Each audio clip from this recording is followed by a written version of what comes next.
Untuk informasi lebih lengkap dan berita terkait, klik link di deskripsi. Jangan lupa subscribe channel kami di YouTube dan juga install aplikasi CNBC Indonesia di Google Play Store dan App Store untuk mengikuti perkembangan berita ekonomi dan bisnis terkini. Lihat aset kelas yang menurut saya masih cukup sustainable dari segi return, ya memang kita melihat pasar obligasi.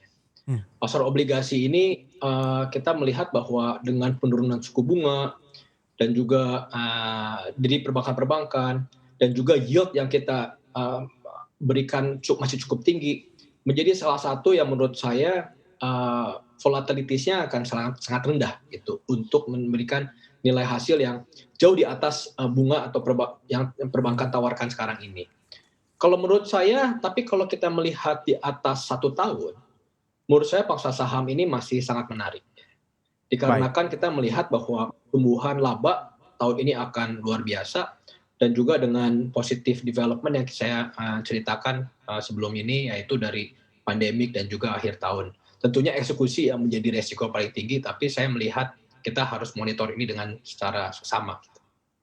Dengan asumsi-asumsi positif untuk 2021, adakah target-target spesifik pertumbuhan AUM misalnya yang ingin dicapai oleh Ashmore Asset Management di Indonesia untuk tahun ini?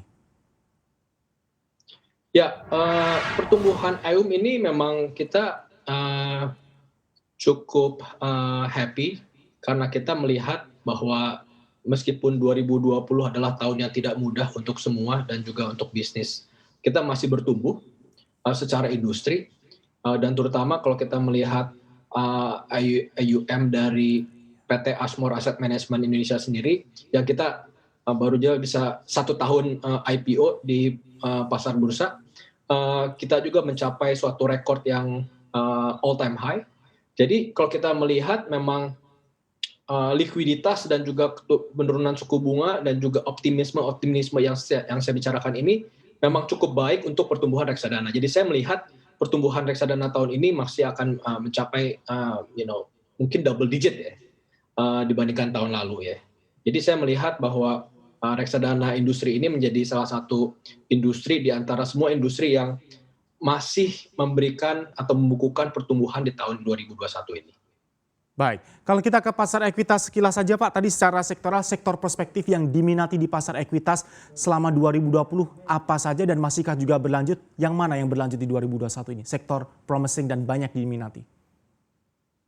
Ya, saya sih masih melihat sektor komoditas adalah satu sektor yang masih sangat menarik, terutama karena kita ini di Indonesia membuat suatu game changer dari segi investment yang kita lihat, terutama dengan komoditas di sektor nikel. Kita tahu pemerintah sangat berfokus untuk menjadikan Indonesia menjadi salah satu penopang untuk electronic vehicle yang sekarang sedang mendunia dari segi production dan juga dari segi sentimen.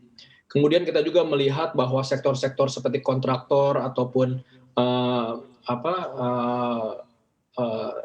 dan juga seperti torut itu juga memberikan suatu pertumbuhan yang cukup baik, terutama ditopang juga dengan sovereign wealth fund yang akan diterbitkan oleh pemerintah, dan juga pelaksanaannya mungkin kita akan melihat mungkin di second half of this year.